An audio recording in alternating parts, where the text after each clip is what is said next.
Meu próprio pai colocava remédio na minha bebida toda a noite. Eu só tinha 14 anos quando descobri o verdadeiro motivo.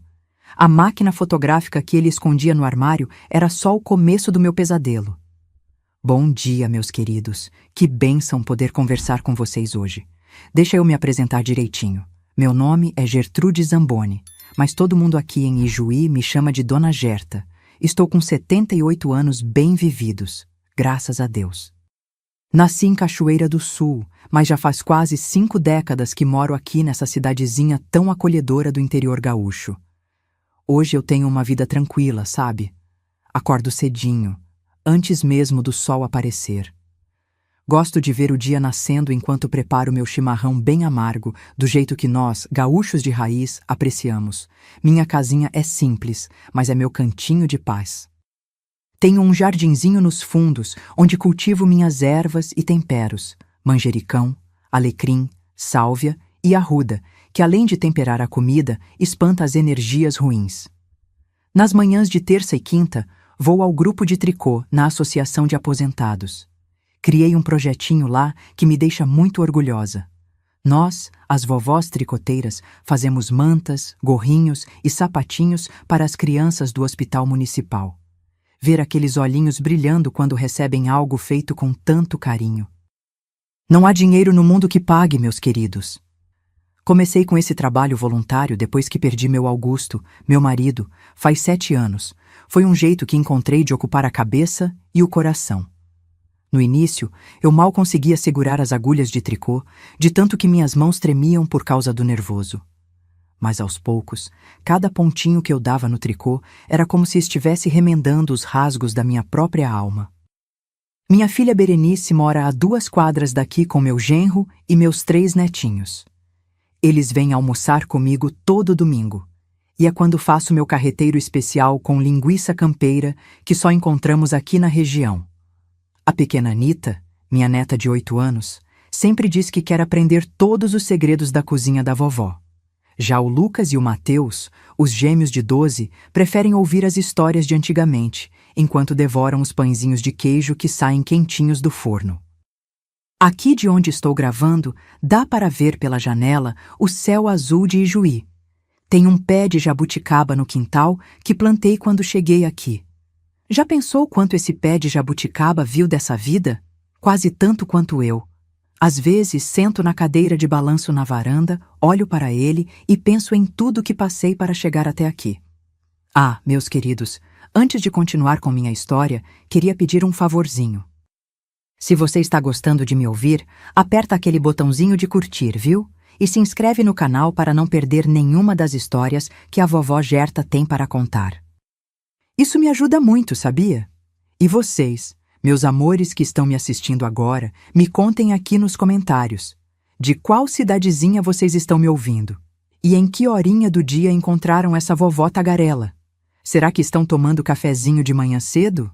Ou quem sabe um chimarrão de tardezinha como o meu? Eu sempre leio todos os comentários e fico tão feliz em saber de onde vocês são. Vamos criar uma corrente de carinho? Sabe, hoje eu quero compartilhar com vocês uma história difícil, dessas que a gente guarda no fundo da gaveta da memória. É sobre confiança traída e como, mesmo nas situações mais escuras, Deus sempre ilumina um caminho para a gente seguir. Não foi fácil viver o que vivi, e menos fácil ainda é contar. Mas se minha experiência puder ajudar alguém que está passando por algo parecido, então vale a pena remexer nessas lembranças antigas. Vou contar para vocês sobre uma época muito dolorosa da minha vida, quando eu era apenas uma menina e descobri que nem sempre quem deveria nos proteger é quem realmente nos protege. É uma história sobre um remédio que não curava, sobre um pai que não cuidava e sobre como eu encontrei forças para mudar minha própria história. Nasci em Cachoeira do Sul, numa casa simples de madeira, dessas que rangem quando o vento sul sopra forte. Meu pai, Oumiro Zamboni, trabalhava como contador na única cooperativa agrícola da cidade. Era um homem respeitado, sempre de terno e gravata, mesmo nos dias mais quentes, cabelo bem penteado com brilhantina. Tinha aquele tipo de postura ereta que fazia todo mundo achar que ele era mais alto do que realmente era. Falava pouco, mas quando falava, todos paravam para ouvir. Minha mãe, Leonora, era costureira de mão cheia.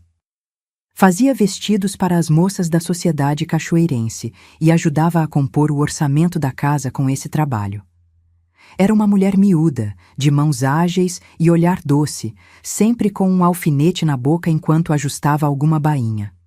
O cheiro dela era de lavanda e pó de arroz, uma mistura que até hoje, quando sinto por acaso, me transporta direto para a infância.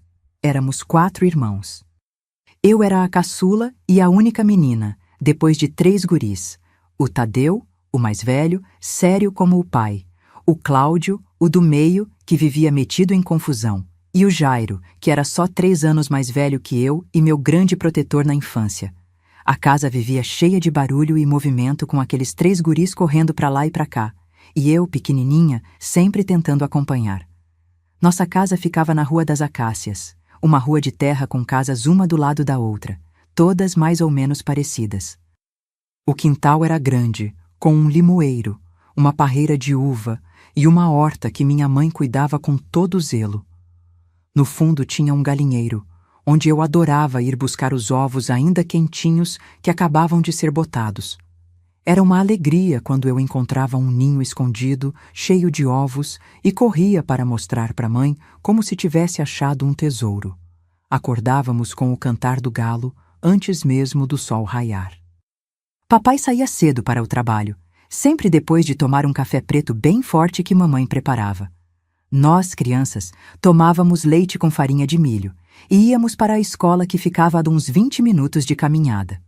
No inverno, que é bem rigoroso no sul, mamãe esquentava um tijolo no fogão a lenha, enrolava num pano e colocava no fundo da cama para aquecer nossos pés. Era um luxo só. Na escola, eu era aplicada, sempre gostei de aprender. Tinha uma professora, a dona Ivone, que dizia que eu tinha letra bonita e me escolhia para escrever no quadro negro. Que orgulho eu sentia! Os guris já não gostavam tanto da escola. O Tadeu até que se esforçava, mas o Cláudio vivia de castigo por fazer malandragem, e o Jairo só queria saber de jogar bola no campinho. Nas tardes, depois da escola, eu ajudava minha mãe com os afazeres da casa. Ela me ensinou a costurar desde cedinho. Comecei fazendo roupinhas de boneca, e aos poucos fui aprendendo pontos mais difíceis. Enquanto costurávamos, ela contava histórias da família, de quando ela era moça, de como conheceu meu pai num baile de Kerbe, festa tradicional dos descendentes de alemães da região. Dizia que ele era o moço mais elegante do salão e que quando atirou para dançar, ela já sabia que ia se casar com ele. Aos domingos, íamos todos à missa na igreja matriz. Depois, era dia de churrasco no quintal. Papai assava a carne, sempre exigindo silêncio para concentrar no ponto certo, como ele dizia. A família toda se reunia. Tios, primos, avós. Vó Matilde, mãe do meu pai, trazia sempre um cuca de banana com farofa que era de dar água na boca. Vô Ernesto tocava gaita e puxava canções antigas em italiano, língua que ele fazia questão que não se perdesse na família. As brincadeiras da minha infância eram simples, mas nos divertíamos tanto. Jogávamos bolita, que é como chamamos as bolinhas de gude aqui no sul, esconde-esconde, pular corda. Tinha uma brincadeira que a gente adorava, chamada passa-anel, onde sentávamos em roda e passávamos um anelzinho escondido entre as mãos.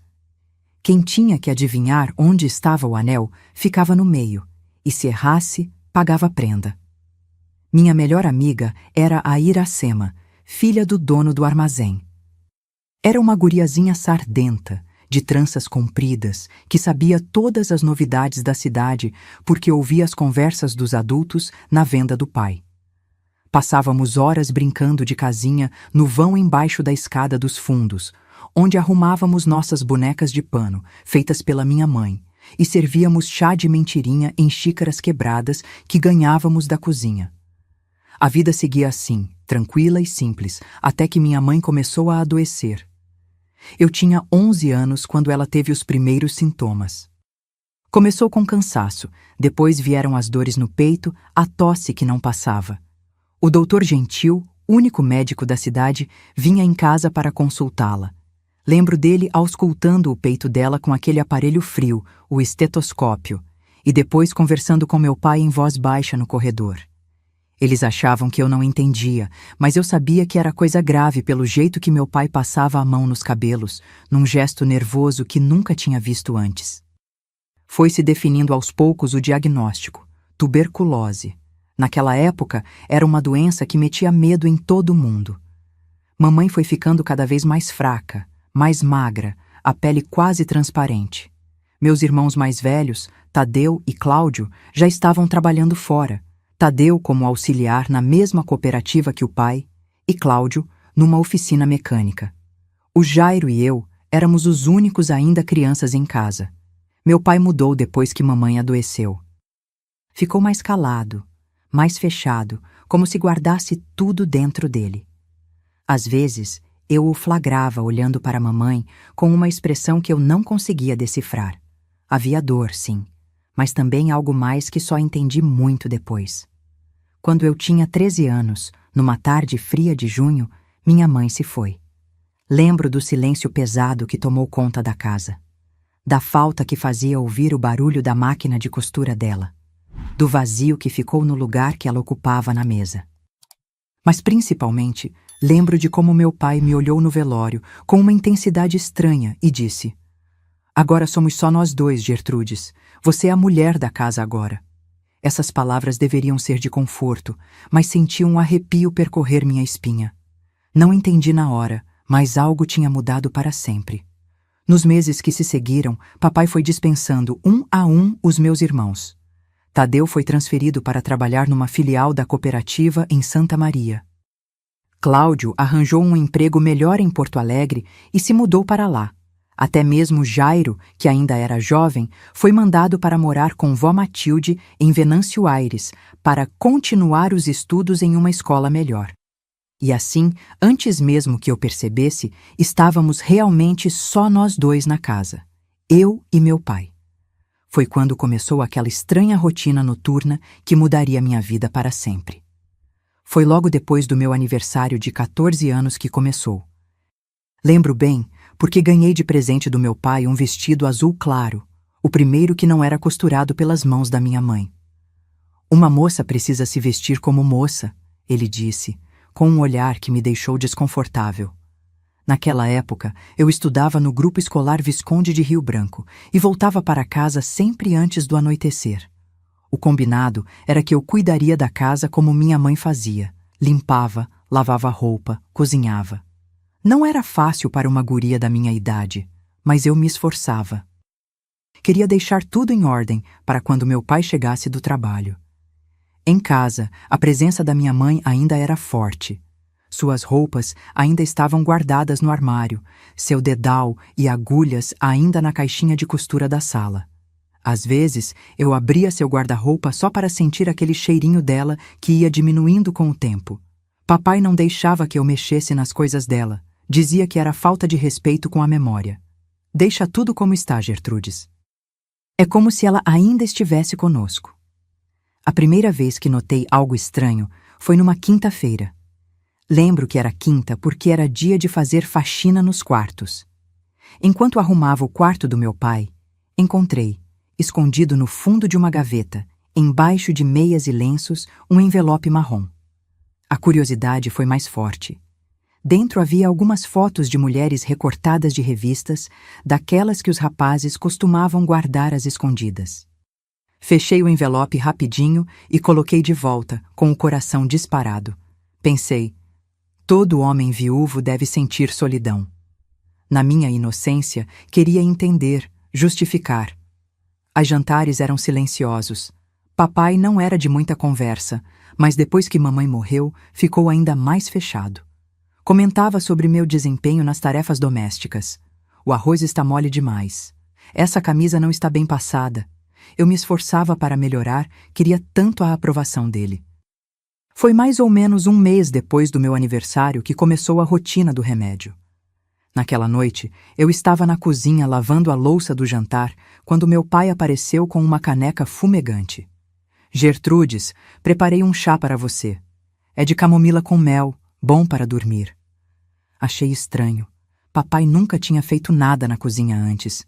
Esse era serviço de mulher, como ele dizia. Mas aceitei o chá, agradecida pelo gesto de carinho que parecia tão raro ultimamente. Beba tudo, ele insistiu, ficando parado ali, me observando. É bom para a saúde. Você anda com olheiras, precisa dormir melhor. O chá tinha um gosto amargo no fundo, que o mel não conseguia disfarçar por completo. Mas bebi, enquanto ele me olhava fixamente. Naquela noite, dormi pesado, sem sonhos, um sono profundo como há muito tempo não tinha. Na manhã seguinte, acordei confusa, com a cabeça pesada, como se tivesse dormido demais.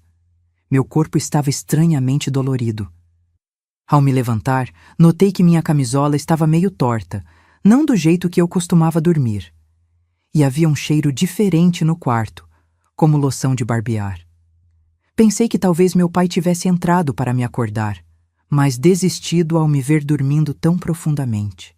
Aquele chá se tornou uma rotina diária. Todas as noites, antes de dormir, papai aparecia com a caneca fumegante. Seu remédio para dormir bem, ele chamava. E todas as manhãs eu acordava com aquela mesma sensação estranha. Corpo pesado, mente nublada e pequenas coisas fora do lugar. Um dia era minha escova de cabelo que não estava onde eu deixava. Outro dia era a janela que eu tinha certeza de ter fechado, mas encontrava entreaberta. Nunca comentei nada com ninguém na escola. No começo, aceitava aquilo como cuidado de pai. Afinal, desde que mamãe morrera, quem mais se preocuparia com meu sono? Mas dentro de mim crescia uma sensação ruim, uma desconfiança que eu tentava afastar. Comecei a notar que nos dias em que eu tomava o chá, papai sempre ficava acordado até tarde, ouvia seus passos pelo corredor quando eu já estava deitada. A Iracema, minha amiga de infância, começou a notar mudanças em mim. Gerta, tu tá diferente, guria. Parece sempre cansada, com a cabeça longe. Não consegui contar para ela. Como explicar algo que nem eu entendia direito? Numa tarde, voltando da escola, passei pela frente da farmácia central de Cachoeira do Sul. Na vitrine, vi um cartaz que falava sobre medicamentos para dormir, com uma advertência. Não ministre sem prescrição médica. Pode causar confusão, tontura e amnésia temporária. Foi como se um raio tivesse me atingido. A descrição combinava exatamente com o que eu sentia todas as manhãs. Naquele dia, cheguei em casa agitada, com 1000 pensamentos na cabeça. Enquanto preparava o jantar, quase queimei o arroz, de tão distraída que estava. Papai chegou e, como sempre, mal falou durante a refeição. Ao terminar, pegou o jornal e foi para a poltrona da sala. Mais tarde, como de costume, apareceu na porta do meu quarto com aquela caneca. "Teu remédio, Gertrudes", disse ele, estendendo a mão, "para dormir bem." Olhei para a caneca e depois para ele. Pela primeira vez, notei algo em seus olhos que me deu calafrios. Não era o olhar de um pai preocupado. Era outra coisa. "Obrigada, pai", disse pegando a caneca. "Mas hoje estou sem sono. Acho que não preciso." Seu rosto endureceu num instante. "Não seja teimosa, menina. O remédio é para o teu bem. Vai ajudar com os pesadelos." "Mas eu não tenho tido pesadelos", argumentei, sentindo a coragem crescer dentro de mim. Ele deu um passo para a frente, intimidador. "Beba o remédio, Gertrudes. Não vou discutir isso." Acabei cedendo, intimidada. Mas enquanto levava a caneca aos lábios, tomei uma decisão silenciosa. Fingi beber, mantendo os lábios fechados, deixando o líquido tocar apenas a parte externa da boca. Quando ele se virou por um instante, despejei um pouco no vaso de planta do meu quarto. "Pronto, pai. Bebi tudo", disse, devolvendo a caneca. Ele pegou o recipiente vazio, examinando-o por um momento. Pareceu satisfeito. "Boa menina. Agora deite-se e durma bem. Eu venho mais tarde ver se está tudo bem contigo." Aquelas últimas palavras fizeram meu coração acelerar. Ver se está tudo bem comigo? Desde quando ele vinha ao meu quarto depois que eu adormecia? Naquela noite, deitei como sempre, apaguei a luz, mas mantive-me alerta. Fingi um sono pesado, respirando profunda e ritmadamente como quem está dormindo. Passaram-se horas. Ouvi o relógio da sala bater 10 horas, depois 11. A casa estava silenciosa. Apenas os barulhos costumeiros da noite. O vento nas venezianas, o tic-tac do relógio, o ocasional latido de um cachorro ao longe.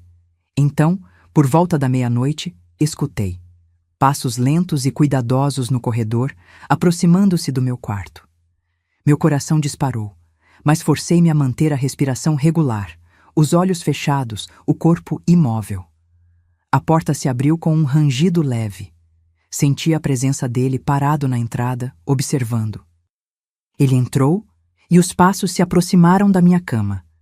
Senti o colchão afundar levemente quando ele se sentou na beirada. Queria abrir os olhos, gritar, fugir, mas o medo me paralisou. Então ouvi um clique suave, e mais outro, e outro. Com o coração prestes a explodir no peito, arrisquei abrir os olhos só um pouquinho, só o suficiente para enxergar através dos cílios. O quarto estava na penumbra, iluminado apenas pela luz fraca que vinha do corredor. E lá estava meu pai, sentado na beira da minha cama, com algo nas mãos que no início não consegui identificar. Então ele se moveu um pouco, e a luz fraca refletiu no objeto. Era uma câmera fotográfica, pequena e preta. Ele estava me fotografando enquanto eu dormia. O horror daquela revelação foi como um soco no estômago, mas consegui manter a farsa do sono profundo. Meu pai continuou ali por mais alguns minutos, tirando mais algumas fotos. Então, lentamente, estendeu a mão e puxou o cobertor para baixo, expondo meus ombros cobertos pela camisola. Mais um clique da câmera. Linda como a mãe. Sussurrou tão baixo que mal pude ouvir. Foi nesse momento que entendi tudo. O remédio era para me deixar inconsciente enquanto ele... Eu não queria nem imaginar o que mais ele fazia além das fotos. As manhãs confusas, as coisas fora do lugar, a camisola torta, o cheiro de loção no quarto, tudo fazia um terrível sentido agora. Quando ele finalmente saiu do quarto, fechando a porta silenciosamente atrás de si, deixei as lágrimas escaparem. Chorei em silêncio, com o rosto afundado no travesseiro para abafar qualquer som. Naquela noite, não dormi.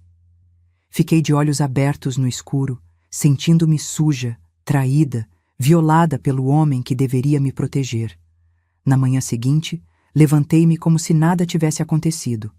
Preparei o café, arrumei a mesa. Meu pai apareceu, como sempre, arrumado para o trabalho. "Dormiu bem, filha?" perguntou ele, com um sorriso que agora me parecia macabro. "Como uma pedra, pai", respondi, evitando seus olhos. "Graças ao remédio." Os dias que se seguiram após minha descoberta foram um pesadelo desperto. Cada manhã, eu acordava com uma sensação de peso no peito, sabendo que à noite tudo se repetiria. Continuei fingindo tomar o remédio, mas era cada vez mais difícil enganar meu pai. Ele começou a esperar até que eu engolisse o último gole, observando atentamente minha garganta para ver o movimento de engolir. "Não desperdice nem uma gota, Gertrudes", dizia ele com aquela voz mansa que agora me causava repulsa. "É caro esse remédio." Havia noites em que não conseguia evitar. Tinha que beber o chá amargo sob seu olhar vigilante. Nessas manhãs, acordava com aquela sensação horrível de vazio na memória, como horas roubadas da minha vida. E pequenos detalhes sempre denunciavam sua presença no meu quarto. Um fio de cabelo na minha fronha que não era meu, o leve cheiro de cigarro que ele fumava, a gaveta da minha cômoda fechada de um jeito diferente do que eu deixava. Na escola, meu desempenho começou a cair. A professora Dona Celina me chamou após a aula certo dia. "O que está acontecendo, Gertrudes? Você sempre foi uma das melhores alunas, mas agora mal consegue prestar atenção. Está tudo bem em casa?" Queria tanto contar, abrir meu coração para alguém, mas as palavras ficaram presas na garganta. O medo era maior. Meu pai era um homem respeitado na cidade. Quem acreditaria em mim? "É só cansaço, professora", respondi de olhos baixos. "Tenho muitas responsabilidades em casa desde que minha mãe faleceu." Dona Celina apertou minha mão entre as dela. Havia preocupação sincera em seus olhos. Se precisar conversar, estou aqui. Às vezes, carregar um peso sozinha é demais para ombros tão jovens. Saí da sala dela com lágrimas nos olhos. Aquele pequeno gesto de bondade destacava ainda mais a escuridão em que eu vivia. Em casa, comecei a notar outros detalhes perturbadores.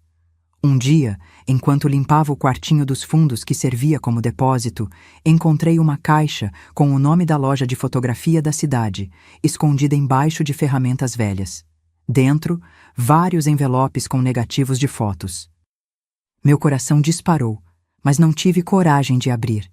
Sabia o que encontraria ali. Outra descoberta veio quando estava passando roupa.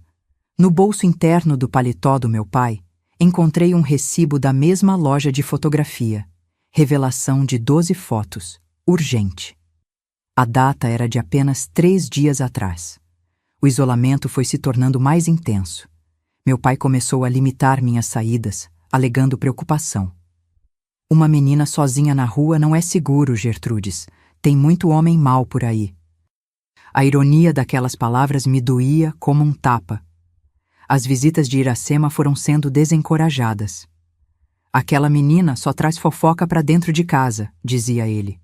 Melhor se concentrar nos estudos e nas tarefas domésticas. Até mesmo as raras visitas que recebia dos meus tios e primos foram ficando menos frequentes. Meu pai sempre arranjava uma desculpa. Eu estava doente. Tínhamos compromisso. A casa estava em desordem. Aos poucos, nosso mundo foi se fechando em 4 paredes. Só ele e eu. Tentei escrever uma carta para meu irmão Tadeu em Santa Maria, mas nunca tive certeza se ela chegou. Nas raras vezes que o telefone tocava e era algum dos meus irmãos, meu pai atendia e falava por mim.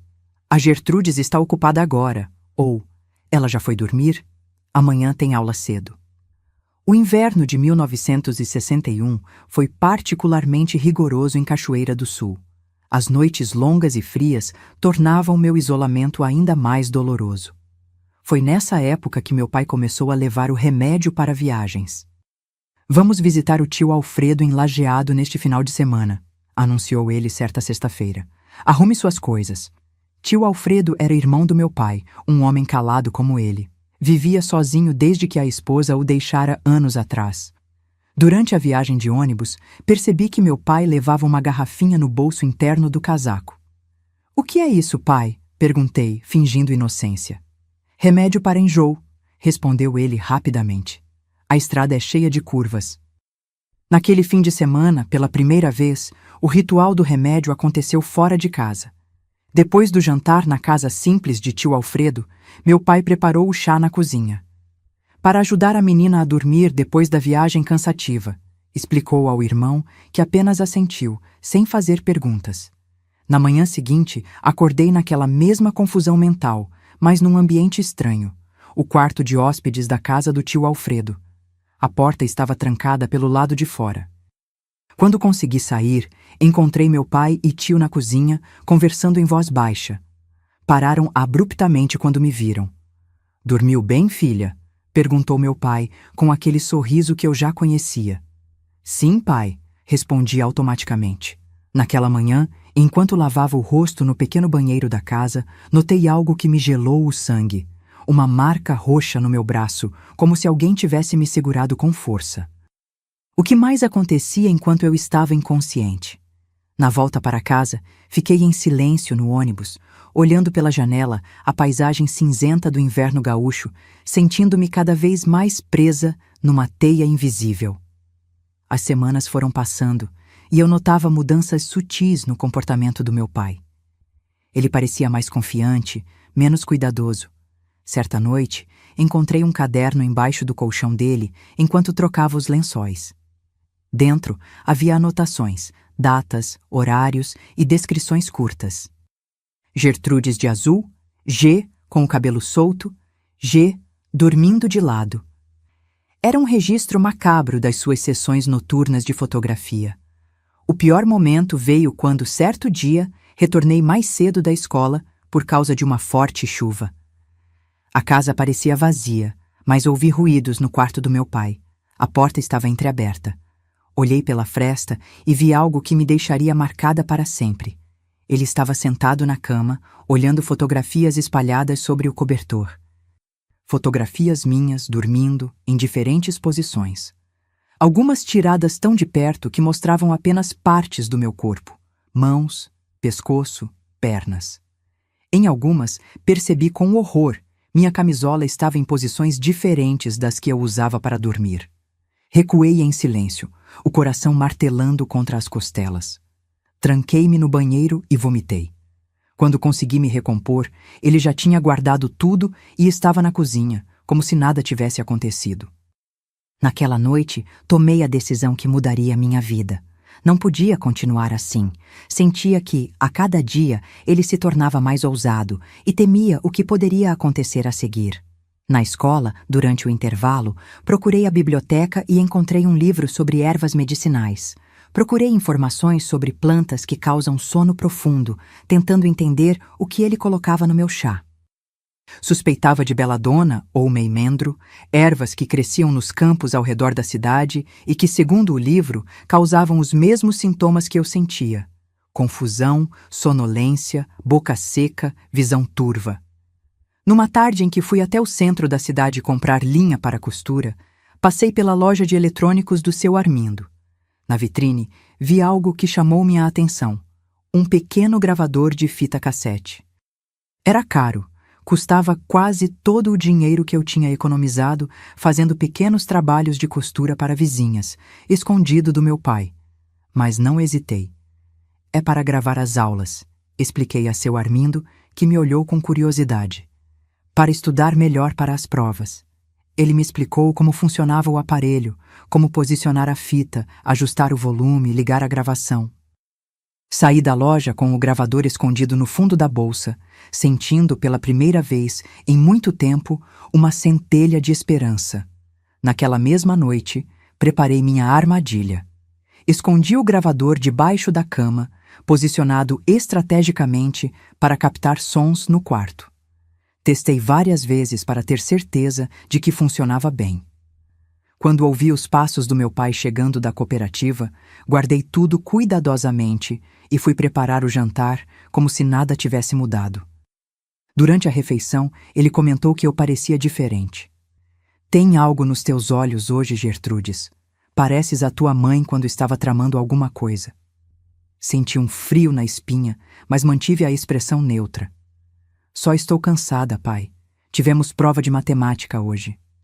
Ele me estudou por mais alguns instantes, então voltou a comer em silêncio. Mais tarde, como de costume, apareceu no meu quarto com a caneca fumegante. Seu remédio, filha. Peguei a caneca, olhando-o diretamente nos olhos. Pai, o que tem nesse chá que me faz dormir tão profundamente? Seu rosto endureceu por um instante, mas logo se suavizou num sorriso ensaiado. É só uma mistura especial de ervas que o farmacêutico me recomendou, para acalmar os nervos e garantir um sono reparador. Por que a pergunta? Curiosidade, respondi. Às vezes acordo meio tonta. É normal, ele disse rapidamente. Efeito do sono profundo. Agora beba, antes que esfrie. Bebi um pequeno gole, mantendo o resto preso na boca. Quando ele se virou para ajeitar meu cobertor, cuspi discretamente no lenço que tinha preparado no bolso do roupão. Terminei o teatro, devolvendo a caneca aparentemente vazia. Boa menina, ele disse, passando a mão pelo meu cabelo num gesto que me causou repulsa. Durma bem. Assim que ele saiu, corri para ligar o gravador sob a cama e me deitei, fingindo adormecer rapidamente. O coração batia tão forte que temi que pudesse ser ouvido pelo aparelho. Era agora ou nunca. Esta noite, finalmente, eu saberia toda a verdade sobre o remédio do papai. Naquela noite, deitada na escuridão do meu quarto, esperei. Cada minuto parecia uma eternidade. O tic-tac do relógio da sala ecoava pela casa silenciosa. Mantinha os olhos fechados, a respiração controlada, fingindo o sono profundo que o remédio deveria ter provocado. O gravador zumbia suavemente sob a cama, imperceptível, a não ser que alguém procurasse especificamente por ele. Quando o relógio da sala bateu 11 horas, ouvi os passos familiares no corredor. Lentos, cautelosos. O soalho de madeira rangia levemente sob o peso dele. A maçaneta girou com um clique suave e a porta se abriu. Senti sua presença antes mesmo de ouvir sua respiração. Ele parou na entrada, observando. Meu coração batia tão forte que temi que ele pudesse ouvir, mas mantive a farsa do sono. Os passos se aproximaram da cama. O colchão afundou quando ele se sentou na beirada. Senti seu cheiro, loção de barba e cigarro.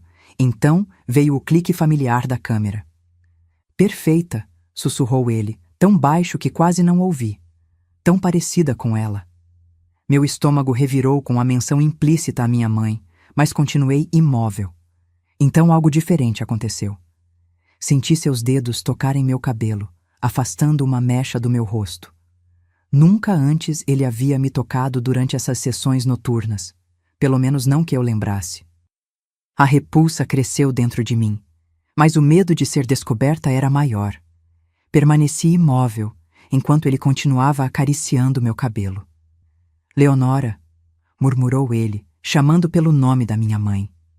Voltou para mim através dela. O horror daquela revelação foi quase demais para suportar. Meu próprio pai via minha mãe em mim, e isso alimentava sua obsessão doentia. Quis gritar, correr, mas me forcei a continuar fingindo. O gravador precisava capturar tudo.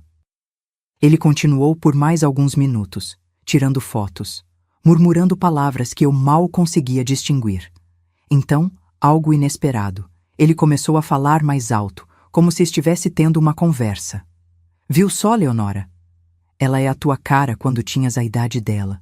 Os mesmos cabelos, o mesmo nariz. Sua voz tinha um tom quase acusatório. Tu me deixaste, mas me deste ela. Uma versão tua que não vai fugir de mim. E percebi com horror que ele estava falando com minha mãe morta, como se ela pudesse ouvi-lo, como se eu fosse algum tipo de substituta para ela. O remédio funciona bem, continuou ele, agora em tom conspiratório. Ela não lembra de nada pela manhã. Posso fazer o que quiser e ela nunca vai saber. Aquelas palavras me atravessaram como uma faca. O que mais ele fazia além de tirar fotos? O que acontecia nas noites em que eu realmente tomava o remédio e perdia a consciência? A náusea subiu pela minha garganta, mas engoli em seco, determinada a não mostrar nenhum sinal de estar acordada. Então veio o momento que mudaria tudo. Ele se inclinou sobre mim, seu rosto tão próximo que podia sentir sua respiração na minha pele. Em breve, sussurrou ele, não precisarei mais do remédio. Quando completares 15 anos, vou te levar para longe. Já está tudo planejado. Uma casinha em Taquari, longe de olhares curiosos. Lá seremos só nós dois, para sempre. Taquari. Uma cidade pequena, a algumas horas de distância. Ele estava planejando me sequestrar, me isolar completamente. Meu aniversário de 15 anos seria em menos de 2 meses. Quando finalmente saiu do quarto, continuei imóvel por muito tempo, com medo de que ele pudesse voltar. Quando tive certeza de que estava sozinha, deixei as lágrimas virem, silenciosas e amargas. Chorei pela inocência perdida, pela mãe que não estava ali para me proteger, pelos irmãos distantes que não faziam ideia do que acontecia. Mas não era só desespero que sentia. Uma raiva fria começava a crescer dentro de mim. Eu não seria sua prisioneira. Não seria a substituição da minha mãe. Decidi que, seja qual fosse o preço, eu precisava escapar antes do meu aniversário de 15 anos. Na manhã seguinte, esperei ele sair para o trabalho e corri para recuperar o gravador. Com mãos trêmulas, rebobinei a fita e ouvi. Lá estavam, gravadas, todas as palavras dele. A prova que eu precisava. Nos dias seguintes, elaborei meu plano cuidadosamente. Precisava agir rápido, mas com inteligência. Minha primeira tentativa foi tentar enviar uma carta para Tadeu em Santa Maria, incluindo um pedaço da fita. Coloquei o envelope no correio durante uma saída da escola. 1 semana se passou, sem resposta. Foi quando descobri, com horror, que meu pai tinha começado a interceptar minhas correspondências. Encontrei a carta aberta em seu quarto, junto com o pedaço de fita. Meu sangue gelou. Ele sabia que eu sabia. Naquela noite, quando ele chegou, notei algo diferente em seu comportamento. Estava mais calado que o normal, observando cada movimento meu com olhos vigilantes. Como foi a escola hoje, Gertrudes? Perguntou enquanto eu servia o jantar. Normal, pai, respondi, tentando manter a voz firme. Não falou com ninguém sobre assuntos de família? Seu tom me gelou até os ossos. Claro que não, pai. Ele continuou me observando por cima da mesa, seus olhos nunca deixando meu rosto. Sabes o que acontece com meninas que contam mentiras sobre seus pais, Gertrudes? Engoli em seco. Ninguém acredita nelas, continuou ele. E depois elas são mandadas para internatos muito longe, onde ninguém pode ouvir seus choros. Não era apenas uma ameaça velada, era uma promessa. Se eu tentasse denunciá-lo, ele usaria sua posição respeitada na comunidade contra mim.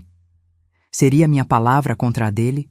E quem acreditaria numa adolescente perturbada pela morte da mãe contra um contador honrado e trabalhador?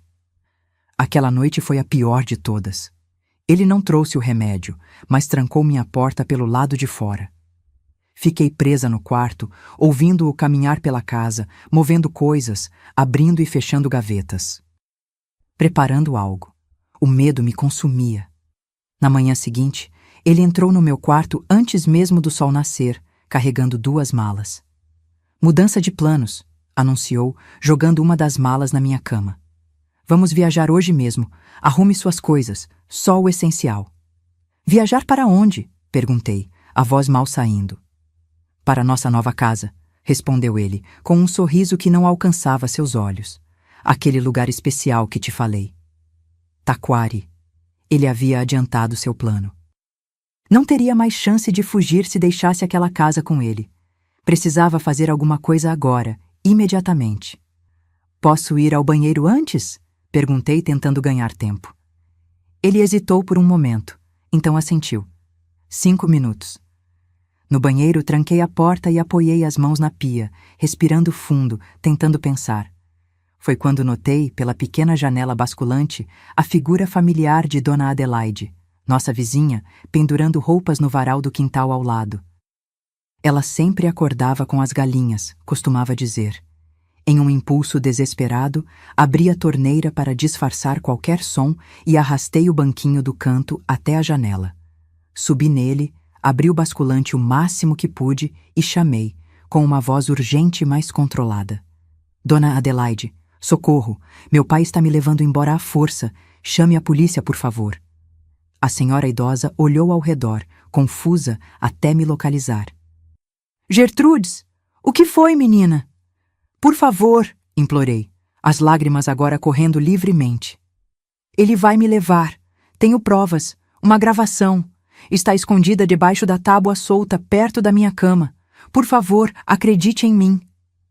Nesse momento, ouvi os passos pesados do meu pai no corredor. Gertrudes, o que está fazendo aí dentro? A maçaneta girou violentamente, mas a porta estava trancada. Começou a bater com força. Abra esta porta agora mesmo. Olhei uma última vez para a Dona Adelaide, cujo rosto havia passado da confusão para a preocupação. Socorro, repeti, antes de fechar a janela e descer do banquinho. Quando abri a porta, meu pai estava lívido de raiva. O que você estava fazendo? Exigiu, agarrando meu braço com força. Nada, pai, só me preparando para a viagem. Seus olhos se estreitaram em desconfiança. Ele me puxou pelo corredor até o quarto, ordenando que arrumasse minhas coisas imediatamente. Enquanto colocava algumas roupas na mala, minhas mãos tremiam. Tinha dado meu último lance desesperado. Agora, tudo dependia de Dona Adelaide acreditar em mim. Não tive que esperar muito. Ainda estávamos no quarto quando ouvimos batidas fortes na porta da frente. Meu pai congelou. Quem é a esta hora? Murmurou mais para si mesmo. As batidas se tornaram mais insistentes. Então, uma voz masculina autoritária. Senhor Zamboni, polícia, abra a porta, por favor. Nunca vou esquecer a expressão no rosto do meu pai naquele momento. Uma mistura de raiva, medo e surpresa que distorceu suas feições até ele parecer um estranho para mim. Não faça nenhum barulho, ordenou em voz baixa, apertando meu braço com força. Eu cuido disso. As batidas na porta continuavam. Senhor Zamboni, abra a porta imediatamente. Ele me empurrou para o armário do meu quarto. Fique aqui dentro e não faça um som sequer, entendeu? Se eu ouvir sua voz, você vai se arrepender. Trancou-me no armário escuro e saiu do quarto. Ouvi seus passos apressados pelo corredor, depois sua voz, subitamente calma e controlada, quando abriu a porta da frente. Bom dia, oficial. Algum problema? Do armário escuro, eu não conseguia ouvir a resposta claramente. Apenas murmúrios. Meu coração batia tão forte que temia que pudessem ouvi-lo através da madeira. Teria Dona Adelaide realmente chamado a polícia? Teriam eles entendido a gravidade da situação? As vozes ficaram mais altas, pareciam estar discutindo. Ouvi meu pai protestar. Isso é um absurdo. Minha filha está doente, delirando com febre. A vizinha entendeu tudo errado. Então ouvi passos pesados pelo corredor, aproximando-se do meu quarto. A porta se abriu com um estrondo. Gertrudes! Chamou uma voz masculina desconhecida. Gertrudes Zamboni, você está aqui? Bati na porta do armário com toda a força que consegui reunir. Aqui dentro! Ele me trancou no armário. Segundos depois, a porta do armário foi aberta. Um homem de uniforme da polícia estava ali, junto com Dona Adelaide, que tinha o rosto pálido de preocupação. Minha filha, o que aconteceu? Perguntou ela, estendendo os braços para mim. Cambaleei para fora do armário e caí nos braços dela, tremendo incontrolavelmente. As palavras saíram em uma torrente. Ele me dá remédio para dormir todas as noites, tira fotos de mim, fala como se eu fosse minha mãe, ia me levar embora hoje, para Taquari. O policial, que depois soube se chamar Sargento Queiroz, me olhou com uma mistura de choque e compaixão. A gravação, consegui dizer entre soluços, debaixo da tábua solta, perto da cama. Ele assentiu para um colega mais jovem que o acompanhava, que imediatamente começou a examinar o assoalho ao redor da minha cama. Achei algo, anunciou o jovem policial depois de alguns minutos, levantando uma tábua que rangia sempre que eu pisava nela. De baixo, tirou o pequeno gravador de fita cassete que eu tinha escondido dias antes com a segunda fita, aquela que eu não tinha enviado ao Tadeu. Meu pai foi levado para a delegacia naquele mesmo dia. Enquanto os policiais o conduziam para fora, ele me lançou um olhar que jamais esquecerei. Não era mais raiva, mas uma espécie de súplica desesperada, como se eu estivesse traindo-o de alguma forma. Virei o rosto, incapaz de sustentar aquele olhar. Dona Adelaide ficou comigo o tempo todo. Foi ela quem me acolheu em sua casa nas primeiras noites, enquanto as autoridades decidiam o que fazer comigo. Foi ela quem segurou minha mão quando tive que depor, contando detalhes horríveis daquelas noites sob efeito do remédio. E foi ela quem insistiu para que localizassem meus irmãos. Essa menina precisa da família dela agora mais do que nunca, disse ela para o delegado Mendes, um homem de meia idade com olhos cansados mas gentis. A gravação foi crucial. Quando os policiais a ouviram, não restou nenhuma dúvida sobre as intenções do meu pai. As palavras dele, gravadas naquela noite fatídica, revelavam não apenas o abuso, mas o plano de me levar para Taquari, longe de qualquer pessoa que pudesse me ajudar. Durante as investigações, descobriram o esconderijo das fotografias. Centenas delas, tiradas ao longo de meses, algumas tão perturbadoras que os policiais se recusaram a me mostrar. Encontraram também o diário onde ele anotava detalhadamente suas sessões noturnas e frascos do que mais tarde foi confirmado ser um potente sedativo que ele conseguia através de um farmacêutico de outra cidade que não fazia perguntas. O mais chocante foi descobrir que algumas fotos eram de minha mãe, tiradas sem que ela soubesse anos antes. A obsessão dele vinha de longe. Talvez ela tivesse suspeitado de algo no final. Talvez fosse por isso que sempre parecia tão triste e distante nos últimos meses antes de adoecer. Nunca saberei ao certo. A notícia se espalhou rapidamente por Cachoeira do Sul. O respeitável contador, o viúvo dedicado, o pai exemplar, agora exposto como o monstro que realmente era. Alguns se recusaram a acreditar, claro. Nas cidades pequenas, as pessoas preferem fechar os olhos para o mal que ocorre entre quatro paredes. Mas a evidência era inegável. Cerca de uma semana depois que tudo veio à tona, meu irmão Tadeu chegou de Santa Maria. Nunca o tinha visto chorar, nem mesmo no funeral da nossa mãe. Mas quando nos encontramos na casa de Dona Adelaide, ele desabou. Me abraçou tão forte que quase não conseguia respirar. Me perdoa, Gerta, soluçou ele, usando o apelido de infância que eu não ouvia há tanto tempo. Eu devia ter percebido. Devia ter te protegido. Não foi culpa sua, respondi, sentindo um alívio imenso por finalmente ter alguém da minha família ao meu lado. Ninguém suspeitava.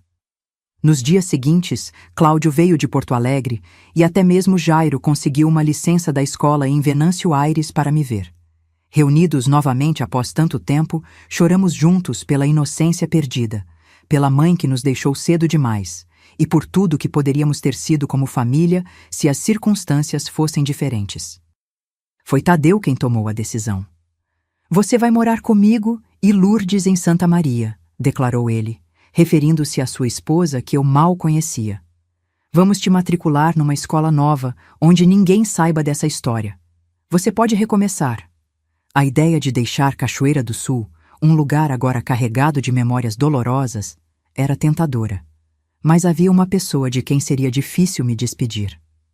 Posso visitar Dona Adelaide de vez em quando? Perguntei. Claro que pode, respondeu Tadeu, apertando minha mão. Essa senhora é um anjo. Se não fosse por ela... Ele não precisou completar a frase.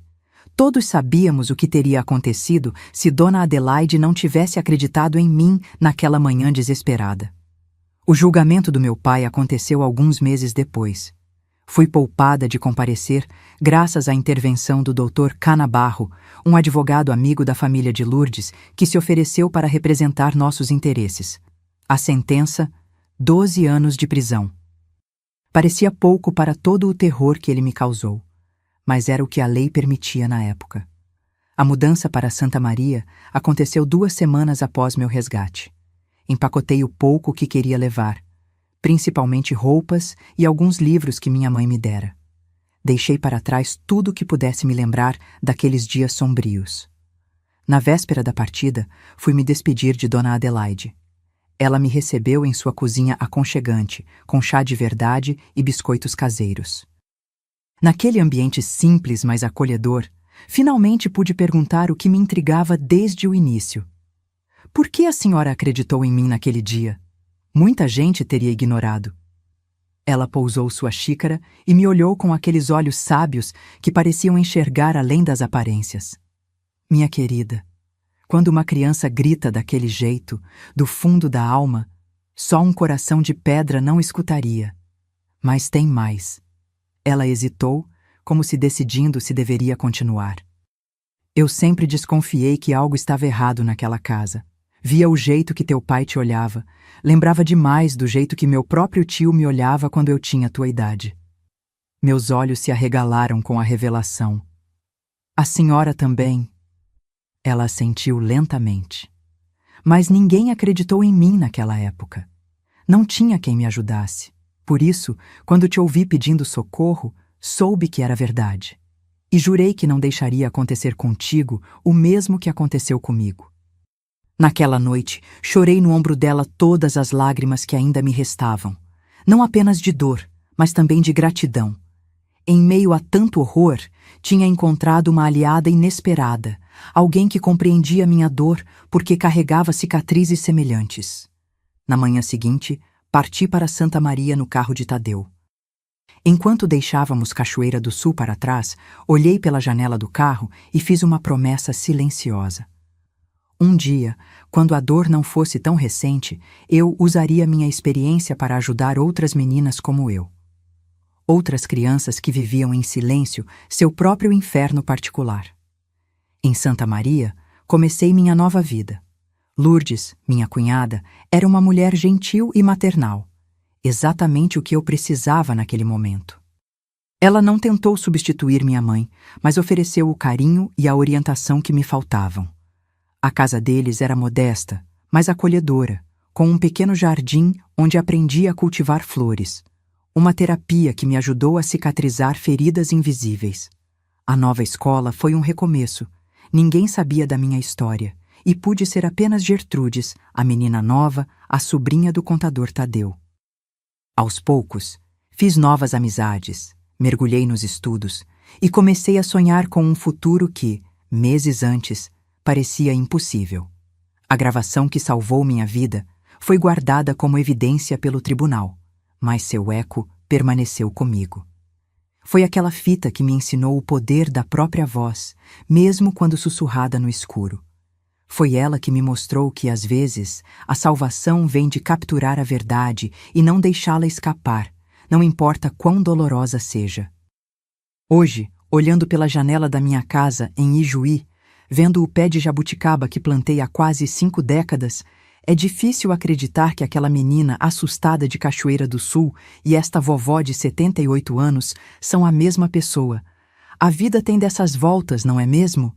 Te quebra em 1000 pedaços e depois, com paciência e fé, te reconstrói de um jeito diferente, mas talvez até mais forte. Fiquei em Santa Maria com Tadeu e Lourdes até completar 18 anos. Terminei meus estudos lá, sempre com boas notas. As habilidades de costura que aprendi com minha mãe me ajudaram a ganhar um dinheirinho fazendo pequenos concertos e ajustes para as vizinhas. Lourdes, que era enfermeira no hospital municipal, me incentivou a seguir carreira na área da saúde. Mas eu tinha outros planos. Queria trabalhar com crianças, entender suas dores silenciosas, seus medos não ditos. Cursando o magistério, me formei professora. Minha primeira turma foi de alfabetização. Criancinhas de 6, 7 anos, com aqueles olhinhos brilhantes e curiosos que me enchiam de esperança no futuro. Cada sorriso daqueles pequenos era um pedacinho da minha própria infância que eu recuperava. Foi dando aula em uma escola primária que conheci Augusto. Ele era carpinteiro, viúvo, chamado para fazer reparos nas carteiras da escola. Um homem quieto, de mãos calejadas e olhar gentil. Tão diferente do meu pai que chegava a ser o oposto completo. No início, confesso, tinha medo de qualquer aproximação masculina. Os traumas da adolescência haviam deixado marcas profundas, mas Augusto tinha uma paciência de santo. Nunca me pressionou, nunca exigiu nada. Começamos com conversas curtas durante o intervalo das aulas, enquanto ele consertava uma porta ou uma janela. Depois vieram os passeios no parque da cidade, sempre em lugares públicos, onde eu me sentia segura. E mais tarde, visitas à casa de Tadeu e Lourdes, que o aprovaram imediatamente. "Este homem tem luz no olhar, Gerta", disse-me Lourdes certo dia. "E olha como ele te respeita." Casamos quando eu tinha 26 anos, em uma cerimônia simples na igreja matriz de Santa Maria. Cláudio veio de Porto Alegre com a esposa, Jairo já estava casado e morando em Caxias do Sul. Dona Adelaide, já idosa, mas ainda lúcida, veio de Cachoeira do Sul especialmente para a cerimônia. Foi ela quem ajeitou meu véu antes de entrar na igreja com lágrimas nos olhos. "Viu só, minha filha? Depois da tempestade sempre vem a bonança." Nosso casamento foi abençoado com o nascimento da Berenice 2 anos depois. Quando peguei minha filha nos braços pela primeira vez, jurei que ela nunca conheceria o tipo de dor que conheci. Que cresceria protegida, amada, segura. A mudança para Ijuí aconteceu em 1975. Augusto recebeu uma proposta para trabalhar numa grande marcenaria da cidade, com salário melhor e possibilidade de sociedade no futuro. Na época, Berenice tinha apenas 6 anos, e eu, com 28, estava pronta para recomeçar mais uma vez. Ijuí nos acolheu de braços abertos. Uma cidade com forte influência germânica e italiana, cheia de gente trabalhadora e hospitaleira. Logo consegui uma vaga como professora na Escola Municipal Coronel Dico, onde lecionei por mais de 30 anos até me aposentar. Nossa casa na Rua das Cerejeiras foi construída aos poucos, tijolo por tijolo. Augusto fez quase tudo com as próprias mãos. Os armários, as portas, o assoalho de madeira que não rangia como o da minha infância. Plantamos o pé de jabuticaba logo na primeira semana, como um símbolo do nosso novo começo. Esta árvore vai crescer junto com nossa família, disse Augusto, e assim foi. Berenice cresceu, formou-se em contabilidade, ironicamente, a mesma profissão do meu pai, mas ela nunca soube disso. Conheceu Osvaldo na faculdade, casaram-se e me deram 3 netos maravilhosos que são a luz dos meus dias. Os gêmeos, Lucas e Mateus, nasceram primeiro, e 3 anos depois veio a Anita, a caçulinha que tem os mesmos olhos da minha mãe. Nunca contei para Berenice toda a verdade sobre minha infância. Ela sabe que perdi minha mãe cedo, que fui criada por um tempo pelo meu irmão Tadeu, mas as partes mais sombrias ficaram guardadas. Talvez um dia, quando ela for mais velha, eu encontre coragem para compartilhar. Por enquanto, prefiro protegê-la dessas sombras. Os anos foram passando. Augusto e eu envelhecemos juntos, compartilhando a alegria de ver nossa filha crescer, formar sua própria família, nos dar netos. Aposentei-me da escola aos 58 anos, depois de mais de 3 décadas ensinando crianças a ler e escrever. E, mais importante, a reconhecer seu próprio valor. Quando Augusto adoeceu, 7 anos atrás, cuidei dele em casa até o fim. Câncer no pâncreas, desses que levam a pessoa rapidinho. Em 3 meses ele se foi, mas teve tempo de se despedir, de ver os netos uma última vez, de me dizer o quanto tinha sido feliz ao meu lado. Segurei sua mão até o último suspiro, agradecendo em silêncio por cada dia que tivemos juntos. A dor da perda foi imensa, mas diferente daquela dor antiga da minha adolescência. Esta era uma dor limpa, honesta, parte natural da vida. O luto me ensinou que podemos amar profundamente, mesmo sabendo que um dia vamos perder quem amamos. E que essa possibilidade de perda não diminui o valor do amor. Pelo contrário, o torna ainda mais precioso. Hoje, minha rotina é tranquila. Além do grupo de tricô que mencionei, participo das atividades do Centro de Convivência para Idosos aqui de Ijuí. 2 vezes por semana, faço trabalho voluntário contando histórias na ala pediátrica do hospital. Ver aquelas criancinhas doentes se animarem com minhas histórias, mesmo que por alguns minutos, enche meu coração de alegria. Meus irmãos já se foram. Primeiro Tadeu, depois Cláudio e Jairo há apenas 2 anos. Sou a última dos irmãos Zamboni, a guardiã das memórias da família, tanto as boas quanto as dolorosas. Às vezes, sentada na minha cadeira de balanço na varanda, olhando para o pé de jabuticaba que testemunhou tantos anos da minha vida, penso em como consegui transformar tanto sofrimento em uma existência de paz. Não foi fácil, meus queridos. Houve noites de pesadelos, momentos de pânico súbito, cicatrizes que nunca fecharam completamente. Mas também houve amor, muito amor, risadas, abraços, pequenas alegrias cotidianas que, somadas, construíram uma vida bonita. E é isso que fica, no final das contas. Não o sofrimento, mas a capacidade de superá-lo. Não a escuridão, mas a luz que eventualmente encontramos, às vezes nos lugares mais inesperados. Meus queridos, quando olho para trás e vejo tudo o que vivi, sinto que preciso compartilhar algumas palavras do fundo do meu coração com vocês. Principalmente se você que está me assistindo conhece de perto a dor que eu conheci ou se conhece alguém que está passando por isso agora. Aprendi que o silêncio é o maior aliado de quem nos machuca. Aquele remédio que meu pai me dava toda noite não era apenas para me fazer dormir. Era para silenciar minha voz, minha consciência, meu poder de reagir. Quando finalmente encontrei coragem para gravar sua voz, para capturar a verdade, foi como recuperar um pedacinho da minha própria existência que estava sendo roubada. O medo me paralisou por muito tempo. Medo de não acreditarem em mim, medo de perder o pouco que me restava, medo do desconhecido, mas descobri que, por mais assustador que seja enfrentar o monstro, viver sob o domínio dele é muito pior. Há noites em que ainda acordo assustada, lembrando do rangido da porta do meu quarto se abrindo na escuridão. Mas agora sei que foram apenas alguns anos de uma vida longa, e em grande parte, feliz.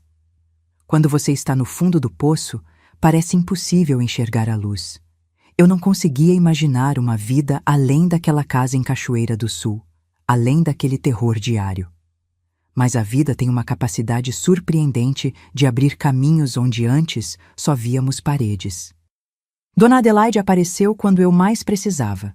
Depois vieram Tadeu e Lourdes, e mais tarde Augusto, meu companheiro por quase 5 décadas. Por muito tempo, carreguei comigo a vergonha do que aconteceu, como se fosse minha culpa de alguma forma. Demorei para entender que a única pessoa que deveria sentir vergonha era ele, nunca eu. A culpa nunca foi minha, nem a sua, se você está passando por algo semelhante. Descobri também que nossa maior força, às vezes, vem dos lugares mais inesperados. No meu caso, foi um pequeno gravador de fita cassete, comprado com minhas economias de trabalhos de costura. Foi aquela fita, aquela evidência irrefutável que me libertou. Às vezes, tudo o que precisamos é de uma pequena ferramenta.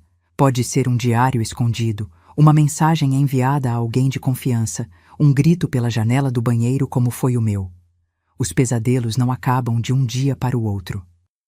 Mesmo depois que me libertei, mesmo morando com Tadeu e Lourdes em Santa Maria, as sombras me perseguiram por muito tempo.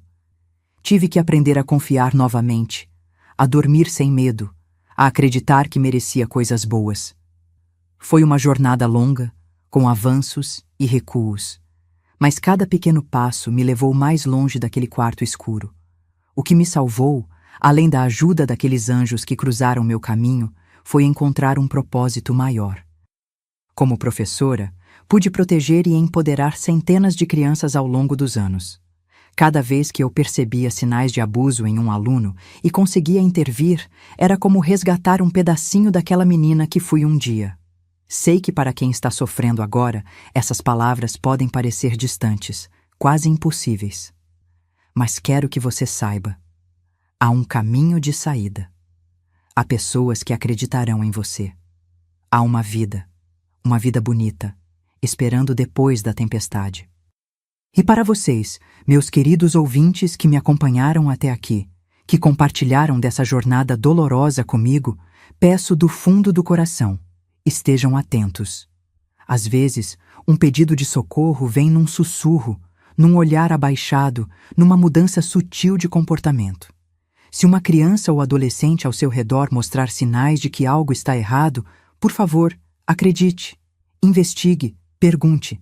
Seja a Dona Adelaide na vida de alguém.